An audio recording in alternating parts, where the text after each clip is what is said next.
Tekerlekler yurttaşlar, hoş geldin İldeşim. Eserlikler, yurttaşlar, hoş buldum. Bilgeçim. Şimdi yurttaşlar bu gerekli helaların tamamı, birin yurtun içindeki Arapların yaşayışı olan bir de ona din yurtunda ulanılan tema vardır yani. İslam deyip tanıyan dinimiz var sonra halkımızın inançlışı ya yaşatılışı diyeyim yani. Böyle görüngeçlik, edebiyat ondan ya alışveriş, edebiyat alışveriş, edebiyat onun malumat alışverişine diye son milletin barlakları yani arım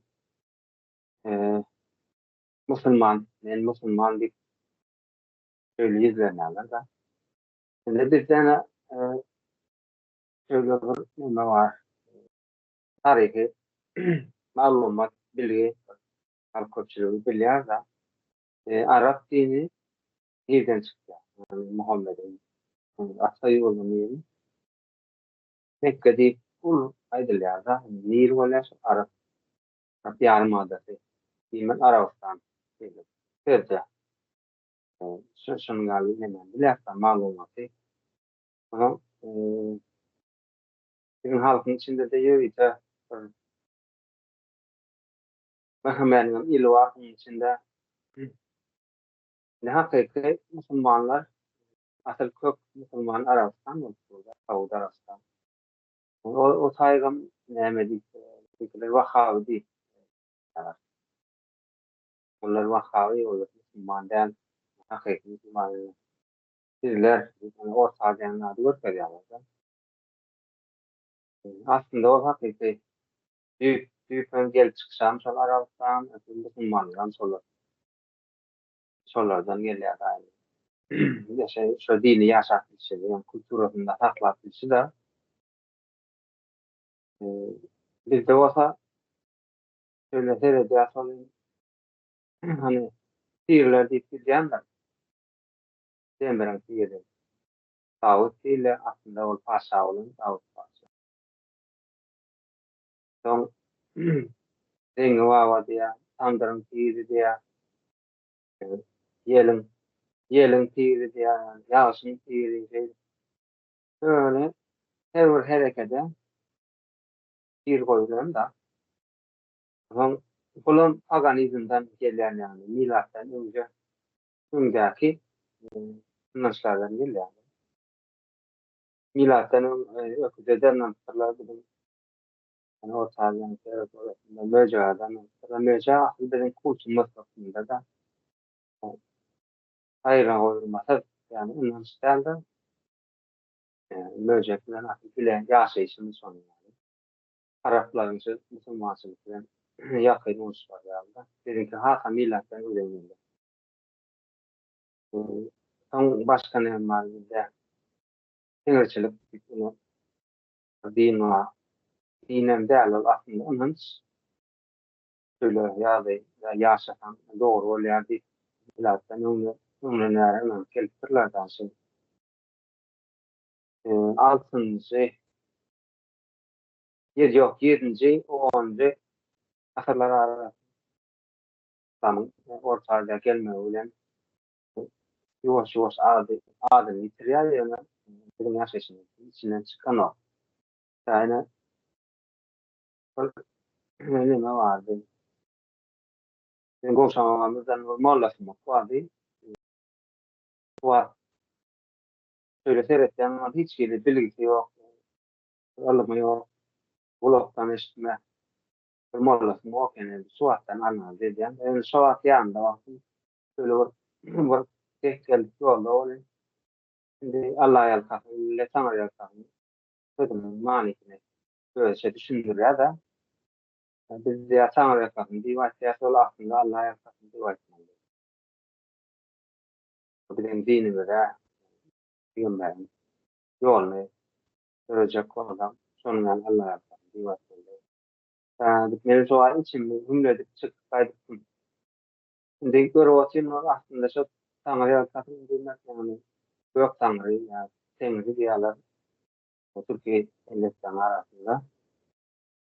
Şu Tanrı yaratmasın, şu bizim milattan önceki İslam'dan önceki inancımız olan yani hareketten geliyor aslında. Tanrı diyor. O sayede dahiliyken bir tane başka da yeni olmuş var. Giyeceğim tüy Almanlar varsan akşam üstü garantisinin son yanında var. Benim bir böyle çörek sosyalı yavru çörek hoş böyle tüy diye kavitmedi. Şunun yani nasıl var. Ya da giyeceğiz o ortam önüne böyle yapıldı ya sanırım. Giyeceğim o ortam var yani tuğun tirine diye salam vermeli diye hormat etmeli. Tuğan mana ruhsa sonra ondan sonra tuğan kaydı oluyor. Yani şöyle anlatı var da Sıratlan himmeti İslam'da yok. İslam'da nimetiyle kendini Allah'ın önünde. Yani nimetiyle sonra dileme nime karşısın Allah'tan başlıyor. Rahmetmek olan yok ya. Ya da dedim başka da oraya temel dinimizden ya inancımızdan dinen geldi. Nime yok ya. Hani hayvanların telesin nime oylar var. Görünümde diğer oylar ağılım aslında o ya iyiyim. Yakın oylar yani. Aynı ol. Gor ya hepsinde gözden gor ya hepsinde yani. Halk gelin uğruna senin çağırlama ya da öldüğüne olur ya malına üyüme göz devmet yani. Önce koşa kararlı değil yani. Valla da öyle aslında oluyor. Sonra göz gider yani. Aslında şu İslam'da bolan o. Onun için öyle tartışmalar da yaşar. Millet yaşar. Yani halka şöyle düşünür. Geçecek tane yani zaten şahsen ölmüş onun hali diyen onun vatanı yani e, yurttaşlara hiç inandırmakta azıcık onun bile noktada ya bizim atava dinimiz ya da kelliyatya da dönükle yani dinimizde yani İslam dininde karşı çıkan bir şöyle malum ya da aslında karşı çıkan yok yani bolşiyalı ay veresin yani jadi İslam dinini kabul ettirenlerinde de güçlü kabul ettirildi. Yani Türkmen sözü böyle sol güç neden güçten alan da Arap Kırıl Arapça gören ağaçtır. Aslında Oğuz Türkleri yani Türk koylarından gelen millet de onun için ananasları nasıl ya internet yapıp Türkmen dilinde şarkılar düşündüren e, bloggerler olur veya ilmi filmi yani düşüncesi şu an yetken tarihçi olacak veya dinci olmayan veya işte dinleri araştırdıran, nasıl araştırdıran adamlar hiç yok demiyor da durum destek ettilerin tam dini değil yani paganizma, moşyalar içine Tengriçilere, moşyalar büyük kultunu o şöyle şiirler, o şu kidoti şöyle mix diyor ya da sintet diyorlar. İslam din hakiki din dedim ki ben şimdi hakiki din dedim ki yani şartlar anneanneler soyurlarını üreseler adaletli hasillerler hakikatlarında olsa yani bize vakav deyip tanıdılayan İslam'da 12 tane ayarlanmanı ruhsat peygamber hazretleri onun da saram tırnakları o cem 54 tane. Onu da bizimkiler yurttaşlar karşı çıktı ya bir tane eşim olmalı bir tane yarım olmalı düşünüyorlar. Aslında çok doğru. O zaman başka ne var o sayede yaşlanmaların o vaktanda Pakistan'da ölümler var yaşlandı. Kim ne için lider çıkıyor diyeyim. Muhammed'den geliyorsun. Yani Ayşe'nin 6 yaşında nikahdan geçecek, 9 yaşında da Sönti'yi atması başlıyor. Ve hadislerinde de Buhari'de de söyleyen İslam boyunca İslam tarihler için Kur'an ayet geçen kitaplarda da ayet geçiyor. O zaman o vaktan da Pakistan'da şu vakitler Peygamber ettir doğrudur deyip düşünce öyle yaşağları, ölükleri da takmalı. Bir de olsa sol yanlış karşılanıyor, bu doğru yani adalatsız rol yani yaşağı ulu kanalda öyle bilmedi. Onun için hep karşılanıyor da hakikaten bizde. Yani gazası bu neslerden gelen mix vardır, ortağı düşürülen sonra Müslüman dinini kabul ederler. Aslında kabul ettiriyorlar değil. Öyle okan oklar, görülen oklar. Buna göre yeterli için bir nesden kıta okumalılar. Bir söylüyor, düşünce yer ediptirler halkın içinde. Tam dinini tarih eden kitapları yahut bilgileri ilim deyip kabul ettirdiler de. Mesela bunun den adamların kafirmişini aslında ilim değil, bir Arapların bir inancı yaşat bilen stili, durmuşta yaşat bilen stili yani isteği son yani Araplar. Yani kaçınlar Türk güçlüler, gücün doğruna sıdama kabul eden Türklerden Arapların sağlığından başlayıp olup benim Türk yöne iman getiren Türk bir neyse yani Samarkand suat yani Özbekistan suat ki dinim İslam bir tam bir tanılayan dinim öten yaşa sahip olan da şehir kentlerler. Kıtay Araplar bir neyse bakın ediyorlar, çalışıyorlar herhalde. Karanlıkları namalıklar hakikaten sama uydum sama Allah'ın kulu oldum ben diyorlar. Kaydan sonra yine öz inançlarını devam ediyorlar. E, Mesela ahirinde şöyle Maturidi deyip Samarkand'dan ne diyor ya? Yani Zamur'un pir diyorlar, mahkum diyorlar, öyle uzatmak. Aktarıyanlar. Ondan sonra böyle o düşünüyorlar, olayım ki Türklere İslam hakikaten İslam yaşadık. Onun ne yani bunlar boyun eğmeyecek. Boyun eğdik diyseler yine öğrenmişler. Bile ihtiyat edip yuvaşlık ve yuvaşlıkın yankı adaletli olmasını İslam içinde bulunmaz deyip sonra yani nemesi o zahir olan sonra okuğu yoktur. Şimdi bilgi ağızdan dilden dile ayrıdır. Hakikaten değil. Bulanmaz deyip yani Allah'ı anlatmalı deyip şöyle karıştırıp ortağı mix getiriyorlar. Şey durmadan Türkiye halkları bir dilin aşağına topluyorlar. Şimdi şu ki dinin atıyorum Mollası Mokla'nın 40 bin bolşeyalı şu vaktan beni Mollalar Arapçanı bazı genel bilen okuyan o kafirliğe yönü manisini çıkartılıyor. Bana neden ilanların malumat neden çıktı diyken am der yani ne mi? Oğuzlar deyip bir kitap ağırlığında Afrikanlı kitap Amerikan e, biyolog diye ya araştırması diye. Ortaların kampanyası başlar yani ortaya. 60 yaşında 63. yıllarda Buhara'dan, Hiyo'dan başlayan Sotay'da ortalarını bile Teoşa yani bir bahvalmanı, ortadan bahvalmanı ile ortalarının bile gelen yani bir mak, mak diyen bir çift var ağda var şu doğru yani şunu. Sonun yerden evet var da gündelik geçiren İngilizce yok da e, Türkçe'de bir olmuşu var. Yani mesela İngilizce okandan Sotay'da yer ya.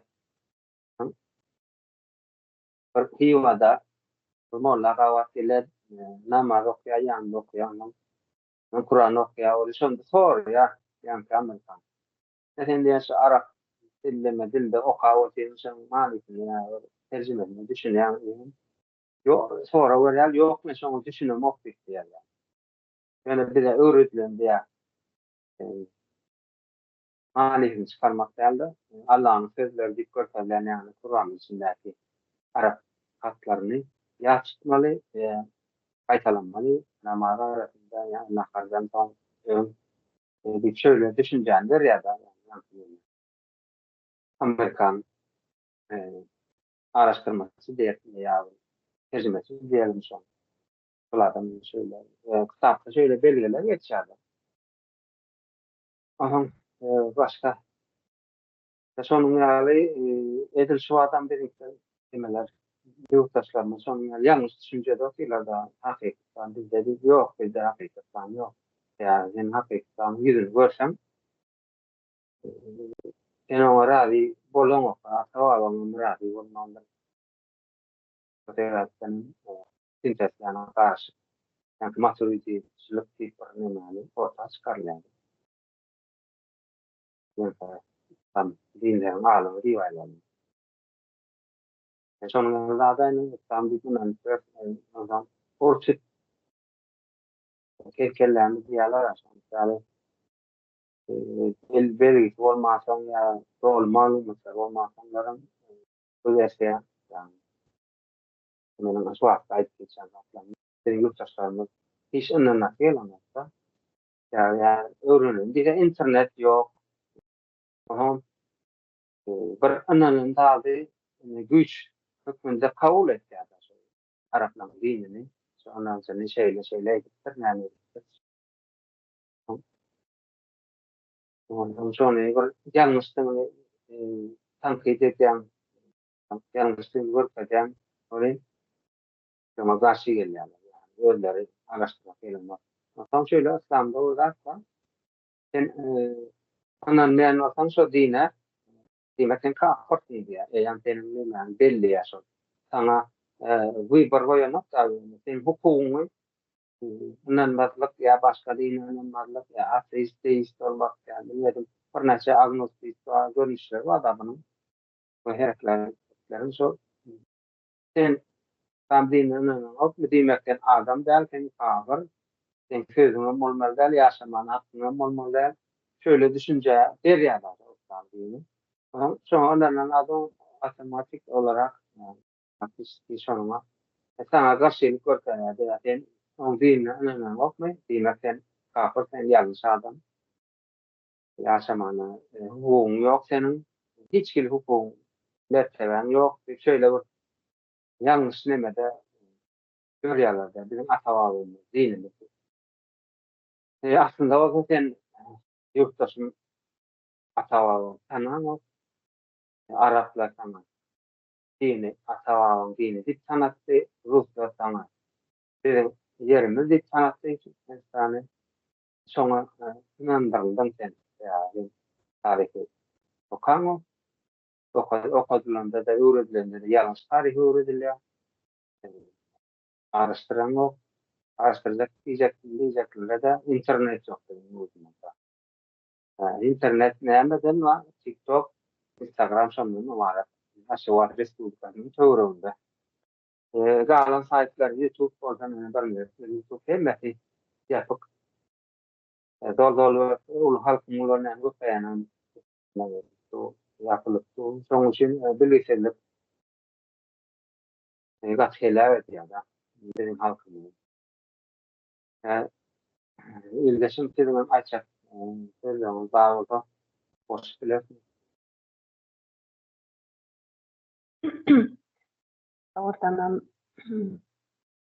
milletimiz genel bilen olsa aslında hakiki Müslüman değerlerini aman yani dinin yani kayıtlı İslam değil İslam değil de yani şamanizm, paganizm, Hinduçilik hatta Budizm inançların İslam bilen iç içe girip sentez olup olan bir da aman yandığını bilen oklar. Mesela neme getirecekler? Yine üzerlik deyip, üzerlik tüketme deyip, ne vardır bizde üzerlik tüketkendirler. Hatta O üzerlerin tohumlarından alıp böyle bir demedip, hatta üzerlikleri öyle de asliyen yerleri vardı. Türkiye'nin köp yerlerinde de vardı. Yöne bizde bir matacığı üzerlerin nemesinden doğuzu, üzerlerin dänelerine koyup, neme öyün bir burçuna asıyandırlar. O da mesela nemeden gelýär? Süs etmek. Teňriçilikden gelýär. Hatta ene şamanizm bilen teňriçilik gatnaşyk ýeňzeşdir. Bu süt etme nemesi var ya, batı kadimden gelýändir. O budizmde da vardır süt etmek. Paganizmde da vardır süt etmek.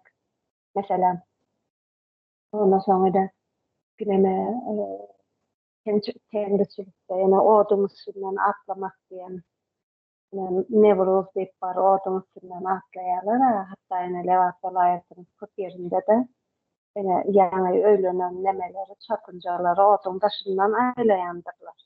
Türkiýede de bardyr o şeýle odun başyndan aýlanýarlar. Meselem şolam İslamdan gelen o temizlikde gelen zat. Ondan soň ol neme bardyr? Ol aý doganda aýa wakyt yenek aýlara, yenek ýyllara diýip bir neme bardyr. Aýa garap indiki nemede o dile demekler şolam temizlikden gelýär. Nemesi. Ondan soň güneşden öň turmak, güneş çykmanka turmak, bereket getirer zat diýen neme bar. Ondan çadır o da temizlikden gelýär mesela. Ondan soň neme bardyr? Ol ýedi gat diýirin, ýa ýeriň diýbine batdyk sökýändirler häkär ýerler. O da teňriçilikden gelýändir. Bu teňriçilikde bardyr bu neme. Hani ýedi gat ýeriň aşagy ýedi gatdan ibaret. Şonuň üçin hem nemeden wagtlary o birine gahar sulanyp nemeden wagtça. Ýedi gatyň diýbine bir wagt diýip demekler, şo söwünje teňriçilikden gelýär mesela. Ondan soň ýa-da süýt diýdiňe de ene meselem gije birinden süýt alanlakdyň içine kubur çöp atyp berýärler. Olam paganizmden gelýändir. Bizde şonýanak mesela mene gije birinden süýt bizden süýt atyp berýärler meselem köpden şonuň içine şu kukurdy çakyp içine taşlap berýärler. Soň neme bardyr? Ol sazak alyp ýakýalardan suwun içine jazladyp içirýärler. Ene meselem bizde bar şonýanak. O da paganizmden gelýän zatlar. Ondan soň neme bardyr? Näme ol käfe döwme nemesi bardyr. Ine bizde meselem bardy. Nemelerimizde şol garra mamalarymyz etýärdi ol bir çarany hel yaramaz adetden näçe gözlegendir wagt içine warmat atyp ýalardan käfe döwýärdiler içinde şeýdir. O da paganizmden gelýän eken. Mesela mäzirine toýlarda da ol içýärlerden mesela o döwdürýärler şeýerde ýa-da kapydan girmezler ama kän ýerde döwdürýärler şeýdir käsany. Şo geleneler mesela paganizmden gelýän zatdyr şo. Onu soň köp adam şamanizmden alandyr. Ýani değişmeýän şamanizm bilen teňriçilik gatnaşyk ýeňzeşdir. Neme bardyr? Gije dyrnak almaly däl. Gije dyrnak almaly däl. Ondan soň ol saçyny düşen saçyny toplat, tamdyra oda ýak diýilýän söýlemler bardyr. Olaram şamanizmden gelýändir hemmesi. Ondan soň neme bardyr? Sagayak bilen sagaýagy bilen girmek ýa-da bir gelini ilk öýe berkizen wagt sagaýagy bilen girkizýändirler. O da şamanizmden gelýän. Mesela olsaň ol bizde neme bardy? Arajam haçan otur, bosagada durma diýip gyzyrar da. Bosagada durmak, ýani erwet nemeleri çağırýar, bereketsizlik getirýär diýen manyda bosagada durmagam bu da şamanizmden gelýän zatdyr. Bosagada oturma, bosagada durma zat diýerler. Ondan soň ol neme güjük ulaýandyr käwat gije. Şu güjük ulaýar elina neme gowluga däl şo gatken ulaýar da. Bu da şamanizmden gelýändir. Näme öňleşi güjüň uglamasy güjük ýa-ni erwet ruhlary görýär diýen bir inanç bar eken-de. Şondan güjük güjük uglasa haýpa uglaga däl şol. Näme bardyr, erwet ruhlar gelendir, zat şonu görendir diýip, çok güjük uglamasam şamanizmden gelýän zat. Ondan soň bir demetdim, araşdyrdym da şu içki meselem ol ölende demesem de ölende mi de şu ya o içki içmek nemesem meselem aragam nemeden gelýän şamanizmden gelýän eken. Şu içki içmek, ana toy närekede içki içmek aslında var ya şamanizmden gelýän zat eken o. Ben bir demetip araşdyryp okap gördüm da men diýen şu ruslaryň nemesi bar. Ölümde näleýin ol nemesi mezaryň üstünde arak goýup gaýtýarlarmy näme diýenim şol ruslaryň Altay şamanlarından deme şo şol şamanlardan alan olmaklara mümkün aslında. Şo näme gelenek çünkü içki içmek bizde nemeden şamanizmden arak sözüm aslında şamanizmden gelýän eken bizde. Ondan soň şu näme bardyr, o halalarym, göller, kilimleriň, palaslaryň, hallaryň gölleri bardyr. Olam şamanizmden gelýän eken. Şu şamanlar üstündäki eşiklere nemäniň, ol ýylanyň, itýanyň, ýene şol delel berýän haýwanlaryň nemesini çekip üstüne çekip geýýän ekenler da şol nemeleri. Şol nemeler göle salynyp hallara, kilimlere geçirilen eken. Olam nemeden şamanizmden gelýär diýip ynanylýar. Ondan soň bizde ine nemeler bardyr. Näme diýilýär? Mezaryň üstüne bir taýak dikip bir zatdan gaýtýandyrlar, matadan gaýtýandyrlar. Ýa-da bir agaja matadan ýandyrlar. Ýa-da bir çiğil agaç diýip öwrələrden agaç, çiğil agaçlar bardyr, matadan ilýändir. Çaga bolmaýan, çagası bolmaýan geliller, ýa-da durmuşa çykmazak nemeler, gyýyzlar. Olam ine meselem teňriçilikden gelýändir aslında. Şol şunýana köp zatlary bilen noklar da bular häle bol şol nemäniň öňki ynançlaryň izlerini sürdürip oturarlaryny ordanın milletin işi bilen okşatatlar. Şonýana näme diýip otursan häle gazap otursan kän zat bardyr ki milliyamyny bizende var. Yüzey ýurdun içindäki yüzey görüp oturan nemelerimi de diýer berde. Mesela şäherde azan nemelerim hiç İslamda ýokdur we İşte az koşayım. Yaravan. Bizim öyle sene sağında anlatmalıdır. Yol, simbolar. Molla olup geçti de. Sonra yanlışmadan Buhara'nın okak geldi. Beşli okak geldi. Sonra hakiki İslam şudur deyip hemen orta türlü de versi yani. Yani İslam'da adam yok olanda 3 gün yat mana. Ruhsat verirler. Yani öğleye de gitmeden yatlamalı. Yine ayada oluyor. Birinde hayratın yolu açılımda. Yani dillerde sadaka verilendir. 3-7 40-50 kıvın yıllık. Ne şolum temirçilikten geliyor. Sanda yok. Sanda sen yok oldun mu, öldün mü doğruluğa vardın. 3 günden sonra yatlanmalı. Son gavur hiç kimse doğru olan inançlı var da yapılan dinleme İslam'da şöyle doğru kabul ediliyor. Ondan bir tane 3 gün gidip öğlede izlen gavurun yanına ayet okuyanlar.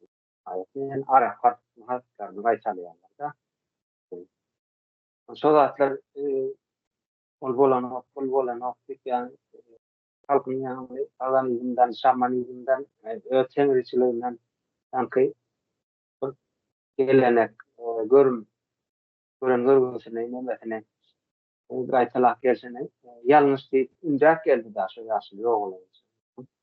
Bizim halk sonu, yöneten etrafta, vakti, kabul etmedi. Yani beş turist yanında önemliler oldu yani, pandemi fanatları. Yani böyle halk son kabul etmedi öyle. Onun ama pandemi olabilir. Yani bizim anacıma, yani şaraplar doğru bir kabul etmediler de. Yani içine sindirilmediler. Onca ahırdan veren sindirilmem gelen son, şu adam son sindiren o Türkiye milletler. Ondan yani aslında o da şol anlamlatmalar hakiki yani bizi Vahabizm Vahabizm bir tanıdık yani yığıncı görkörlük tanıtıyan dinler vardır mı? Suudi Arabistan'da. Aslında şol hakiki İslam'ı demektir. Savunup geldi de. Şimdi gavurdu yani adamın ailenin yerinde Arapları yitip ya yani dillerde olsa demeden milattan önce da demedik. Bir adamın başucuna daş dikip o halkana has kırpılma eden olsa kan diyorlar da aslında kalan olmaz o. Kalanlar ya yurdum dengeleri diyorsa has yakın. Sonun başına ullokanlagan daşlar dikip odan balbal diyorlar alın şeklinde oradan yazıp o da eski Türkçe diyorlar. Türkçe. Sokaklar yazılan.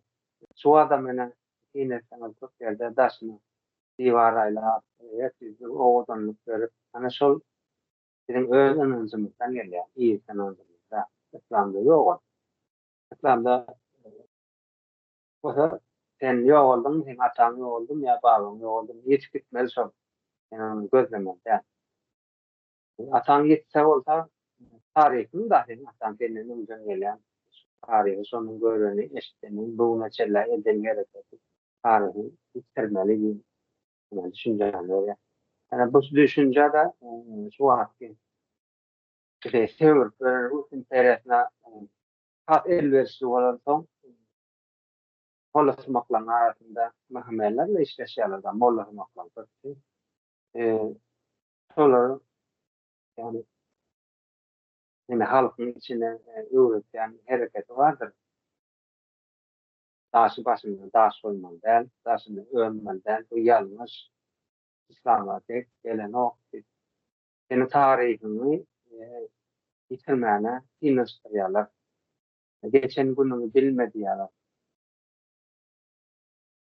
Atan öldü mü sotada kesildim, araba alışı kesildim. Bir çetinden olsa böyle ne var, aytıkı var, tarihi bilmedik geleceği olmaz. Yani ha yönefe olmuştu, könesi olmadı, tarihi olmadı. Son için ne için şu indiyalar, mekameller, muhallasımakları sen Göktepe'ni yardımda saklanan del, sen Gazavat yardımda saklanan del, Bukhara, Samarkand, Taşkent, yani o sömürgesini yardımdan çıkarmalı, şu bolşeviler kabul etmeli, yani karşılık göstermeli, şimdi fikir görünmeli, yani iğrenç görünmeli, yani o sonra, mollasımakları öğretilen daha çok mekameler. Elbette bu da yani Rus imperiyası. Onun için mollasımaklar çok ünlü yani da sonun yani yani iyi işmen yerinde elbette hedefi 50'sinde 40'ında 6 ay bir koşarlar, yıllık bir koşarlar. Onun yerlerinde belki olarsan başka yerden davranış olmazsan bunu kabullenmeyenler yani öyle gitmeden sen tarihini yaptırman der. Aslında bu yanlıştır. Atavavamız. Yani, sen atavavam tarihin diyor yani. Düşüncem mesela. Yani milattan önce anımızdan bilir. Ondan son kıyılan her asırda neyme anlamıştır. Onu ben okudum, bölüm araştırdım. Yurt dışına çıkıp var kazıklanan adamlar şeyle etmeli, doğru düşünmeyen daha halka da yetirmeli yani borcu. Yani bilgiler için bir neçe kitaplar, malumatlar öwrenmeli bolýar, okumaly bolýar. Beyninde aýrylşdyrmaly bolýar, ýani çeýnemeli bolýar, ýutmaly bolýar ýani malumaty. Şonuň ýarak bize şu inançlar hiç wagtdan beri tam kabul etmez. Kalınmalı ýani ne doğru bolýar? Tam ýene bize aslan bir öwredýänleri bizim akyl öz inancymyza gelýär. Şodan aslan ýylapdan öýle. Ine ýa süýt barada alamda ýene köjede ben şu wagtda alta Türklerimiz vardır. Süýt kurçu diýýärler, süýde hormat goýuşlary ýani syla goýuşlary bu adam dowam edip gelýär. Hawa ine şu ýaňy neme diýip Dowam edip. neme bir nemeleri öňküş bolup kaganlary, zatlary, gahramanlary owadarlap neme dip başyna neme ýasaýarlar diýip ordanın şol gahramanlaryny ýa-da kararlaryny gömen ata aslında var atı bilen zady bilen bar bilen kurganlar, uly kurganlar edilýän eken. Her bir türbeler ýa-da aklemeler olaň üstüne da ulakan kurganlar edilýän. Kurgan sözünde şeýle bugüne Türkiýe nemelerin döwletleriň kän ýerinde neme aba neme Azalya mesela Özbekistanyň Akkurgan diýen ýeri bar. Şol kurgan edilýän ekenlerde üstüne ondan soň şol bedap zat edip goýup şoň üstüne çykyp ziyaret edilýän eken. Şolaryň ruhundan neme umup ruhlaryna ziyaret edilýän eken. Bizim nädir ýurdum içinde hal neme gidişleri ol nemeden keramatly adam o keramatly ýere gitmesi aslında var bu İslam bilen goşulup nemedip bu aslı bu şol gidip ziyaret etmek ýa-da şol neme ruhlaryndan şo ýerdäki ýatan ruhlaryndan bir islemek alam nemeden şamanizmden gelýän zatlar aslında. Ondan sonra nazarmonçugu diýip bardyr. Ene bularda nazarmonçuk bizde gözmonçuk diýilýär. Gözmonçuk bakmak ene çağan nemesine gözmonçuk bakýarlar gözlemeden bakdy. Häli bugüne çelle bar iňe açyk bilen bir gözmonçugu bak goýandyrlar. O da meselem gelýän ýer teňriçilik, aňyrsy şamanizm onuň. Kurşun dökýändirler nemede. Türklerden de bu Türkmenler hem kän etýän many. Kurşun dökýärler, gözlerse zat etýän bir tutup kurşun dökýärler. Olan meselem şamanizmden gelýär. Oňa nemede ýeke eşilik bardyr teňriçilikde. Ýeke eşilik, ýeke näme diýerler bir mançasy näme diýerler. Yarım diyen sözün gelip çıkışı çok aydan da. Yani Bir bütünlüğün yarısı. Sen yarısı yani genel maskıladı yarım diye. Düşüncen gelişti. eşin diýmek de eş senin bir eşneme yarım diýmek şon ýana İslamda bilýän köp neme böyle köp ayallyk diýerler. Yani bir ayal däl. Şu Niýazynyň döwründe de neme diýdimi? 3 tane ayallarına ruhsat bar da şoňa kadar bardymy? O şu aldar köse de özü neme batır bunlardan çıkıp. Tamahallap ýör da. Ol hani bakyp bilseňiz 3 tane neme alyp bilersiň zat diýen ýana şoňa gurrunlar bar da gerek. Şonda da millete neme bilmedi. Kabul etmedi bunu millet. Yani ýurdum içindekiler bolýa gizli zat ýazamasalar öýle ofitsialny bir köp nemeni birkä ayal alan oklar demek ol häla ol aňyrdan nemeden teňriçilikden ýaşatyp gelýän nemeleri mutlu otyr demek kellelerinde. O yankı kurgan diýip geçdiler. Ýatlama. Tarihi sen Türksün diýär seniň ata-babaň neşeýle bol şunuň ýa işler edip sen beýik milletin oglusyň, gyýysyň. Hiç şöyle motivasyon dervem duruyor da yani. Yani bir var da. Yani kurganlar ya başında lokanda aşılar balbal dik geçer da sonra şöyle tarihi yitirme hani yedar kadiki diyendir bizde. E, Sonra için Rus Mehmet Nemeti Ruslara halmat eden bizim Mehmet'imiz üç arkadik düşürdüler sonra. Yedar kavolunda sen tarihini bilen de neyse neyse yani onlarda gelipler. Ne yaşattır. Sen şun boş bilmem. Tarihini yitirmen deldiğinden düşünce öyle gelen şu hareket şu yedar vakti mehmelen etken olsa halka öğretiyen üç harfan bildi. Ondan ari bilmedi yani Almanya'da aynı öğretiliyor da halka. Halkam internet yapıp bilgi yok, yanlış tarih. Kabul etti şunu kötü. Yani da yine uçmaktan zayin olsun diye arasında da boş ya zayin cennetten.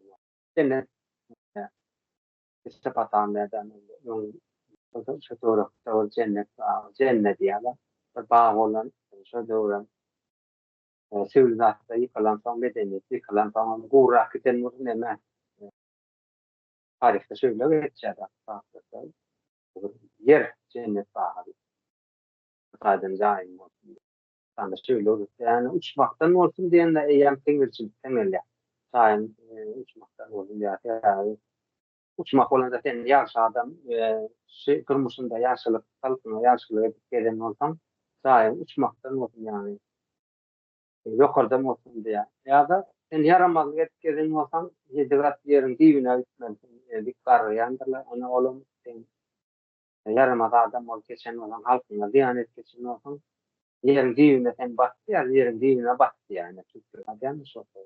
Onun tengricilikten geliyor da. Kıraatları halkımızın araştırıp ödüm tanımalı gerek, öğrenme gerek. Ama köklençi davet geliyor da endi tartışıyor böyle fanatlar benden ben Müslüman diyenler sana sen dönüp diye bana yani ne dönüp olan ya ashabım değil mi ben kabul edemem değil mi ya yani benim adyan ashabım seni tanıyan mı yani ya senin evladaki atanı taşına yadigarlık ruhsadı elinden hiç gitmeni istemeyen gökçeken tanağın okten kazavatın bilen okten nerede sen ashabım tanıyacak yani ortadan sen kim dönüp ben dönüp olan ya sen dönüp olan yani. O zaman sen aslan sen on zatırda on zatırda has o oturup başlayalar ortada. Ondan sonra sen bilen o son 10 yıl zatırda oturanda ondan bilen o sen duyuşulan yerlerinden bilen o 50 bin tane neme farklı milletlerinden kırıntıklarını bilen o Arapların 100 bin tane Orta Asyalı Türkler kırılandı bilen o sen ne zaman haykimiz dönüp olar. Sadece ya dinimize ya anancımıza haykimiz dönüp olar. Sen Arap'ın Kırgılar'ın getiren dinen yani adam doğru hareket ediyor. Ya adamın millattan önce bir dedim anlaşılmadı. Kabul ettiler. Yani son adaletli oluyor yani. Haykimiz dönüp olar. Şu tane sorun yok çıkıyor. Yurttaşlarına özleri sorulara cevap verirler, ölçü, düşürürler, analiz ederler, isterler olsa komentar ederler, derler geçerler. Şimdi O vaktim yine alır. bakın hemen yaklaştı. Şu kızıl renk var da şaman yerinde. Kızıl renk hemen koya diyorlar. Evet ruhları koya diyorlar da e, mesela şeyler var da şayet oldum ben. Yani değil yani yine kardeşimizden küçücük çağrısın ama o belli berekte kızamık oldu. Çok kızamık olundu. Nemeti karrecesi nemetti de şan üstüne kızıl örtün dedi. Kızıldan örttü. O getirden saz çaldırdılar. Bu saz çaldırdılar yani yanında. Yarım saat yani tutar çaldırıp oturdular. Özünden üstüne kızılı örttüler. Şey diýsem, şeyden de gitýändir gyzamakdy. Şol Hı. ýadyma düşdi. Aýna şu gyzyl reňkem şamanizmden gelýändir. Şol rituele gyzyl ýakyp tutar O, çaldyrmak, ses çykarmak. Ol gyzyl bilen ses nemede şamanizmde o erbet ruhlar howya diýerler.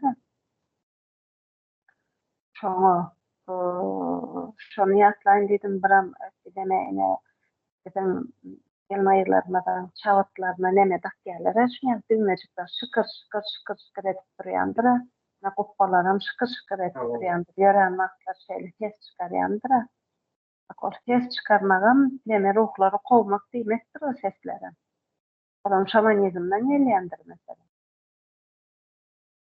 Ene şol okap zat edip şol araşdırıp gözläp näme dep okayan da ýerleşken da öwrenýän da biz hakyky musulman dällerimiz häla ol ata-babalarymızdan ta şamanizmden diýana ol ritüellerimizi sürdürip gelýärmizi dogrudanam düşünýäs häla sürdürip gelip oturdygymyzy anlaýas da. Ve bunu millete aktarmaya çalışacağız. Hani hakikaten musulman değerlerini yine neme yurdun içinde neme dilerse de Vahabi diyorlar. Yani Vahabi bizim yurttan hiçbir zaman çıkmaz Vahabi. Vahabi için hakikaten musulman olmak gerek. Yani Arabistan'ın içinde yani hakikaten musulman olmalı ki Vahabi olsan. Bizim yurdun içinden hiçbir zaman Vahabi olsun. Ne sebebi? Gerçekten inanç şeýler aýda oturan inancılar İslamyň içine garşyp, gatyşyp sentez eden. tamam. Şöyle o illehine Oğuzlardan gelýär. Türk Oğuz Federasiýasynda olanlar 24 öýdýärler. Ve şonuň Oğuz Federasiýasynda her türlü inançlar bolupdyr. Kawullanypda da yani inancı sen İslam'ın nokmu diýmekden kafir diýenler İslam'da düşünce yok. Kim tenrisçiliği kim şamanizmi, kim paganizmi, kim möze kultunda, kim yani ökürün kultunda yani inancı bilen ýaşap bilipdir. Yani Oğuz Konfederasiýasynda yani soratlar kawullanypdyr da yani näme üçin kawullanýar diýilende her bir adamyň öz neme sokar, gymmaty bolupdyr. Gymmatyny näde saklap bilen insanyň hukugyny ýaşama hukugyny yani inanca her bir inanca bilen dowam etmegini kawullanýan da şonu kabul etýän. Tamda ona böyle zat ýok. Sen bizlerden däme diýmekden ýaly adam. Şo inancy getiripdir da aslan. Çok yani fanatizm diýerler da yani bulam näme diýmek bolýar yani terror düşünje bolýar. Men öyle deň bolsam, yani benim düşünjemle birdeş bolsam ben adam ýaşamagyň hakyny bar. Başka düşünjede gelsen diýmekden hakyny ýok diýer. Bulam terror demeki gerek edilýär bolýar. Son hukuky bolýan bir göçbertele başka bir hukuky bolýar. Şöyle yanlış düşünceler yani tamamım bir ürünün anarayım bilen o ne tamamım bilen ne tamamı yaşayışın bilen onun için yanlış düşünce yani yani molla sumaklar bir aydan da mesela işleyen molla sumaklar bize veren düşüncesine sonra düşmeliler oyuna gelmeliler sonra oyuna geldin mi bilmekten Rus imperiyasına yani sömürge hizmet ettiğin olanlar. Şairler aýtýar da şonuň ýaly düşünje tartışma bolar aramyzda. Sen näden şoňa sen diýen Rus monumентine yani ýa-da Türkmen mehenetine işleýän. Olmaty ýok men işlämok diýär Türkmen mehenetine. Sen aýlyk alamok diýär. Orda näet men işledim. Aýlyk alym gerek däl. Sen şolaryň saňa daýatýan fizyologiyasy diýýär. Ruh imperatyny. Dakik bolur. Şoňa anladymmy, şondan sen ýöretdiňmi, ýaýratdyňmy? Demek sen şonu işgäri. Sen onu bilen oğlan şonu işgäri. Şu dahlar aýdymyň da. Wagtymda ma bir saganda koýýar. Şerde bir zat ýatmak geçesim gelýär. Neme? Şu Mahmud'un bir goşgusu vardır, neme deyip, Bahavettin, Mirkulal, Denge Babany gördüm deyip. Aslında şol nemelerin paganizmden gelýän bolmaly. Yani Bahavettin, Denge Baba, Mirkulal diýip topragyň nemesini aýdyrýarmy diýende ýalňyşmasam. Davut. Ondan soň neme ýadyma düşýärdi. Çörek ýapanmakdy. Neme, bizim edemamalarımız şey diýýärdi, menem şaýat boldum şol diýänni. Çörek ýatjak wagtymdyra. Ya bir pir poto, men ýapaýyn, sen tokta diýerdiler. Şol ýadyma çykdy. Şolun paganizmden gelýän bolmaly da. Pir poto diýdi, näme bolýar kanany? Şamalyň nemesi bolýar? Şamalyň demesi. Ýalňyşmasam şemalyň niýe kulan bir ortada bilmedim. Tamdyryn pir mesela Mirkulala tamdyryn bolmaly. Ýa-ni denäňki, talşagyňky deme Mirkulal diýerler ýalňyşmasam. Bir potada deme şamanlyka diýen da ýa-da bir poto men ýapaýyn sen tokta diýip onu şoňa diýýärmi hadi şu düşünýär. Neme gördüm hiç tapmadım ben bunu nemesini. Özümçe şöyle düşünýärdi. Poto diýip o da bir zadanyň yani tanrıçymy näme tanrıça basy ýerlere paganizmde. Şoňa bir zat sözmaly. Häle ýöretip gelýärler de şunu. owa Ama onda kan wagtynda neme ýadatmaly nemeleri ýurtdaşlar sizin hem belki hani bizim bilmediğimiz sizin bilen her bir bölgenin nemesi var. Şuňa ritüelleri, zatları vardır. Var bolsa kommentarylara ýazyn, paylaşın.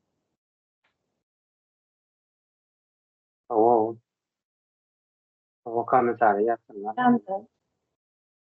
Bolýanda sag bolun. Orta oturma olyp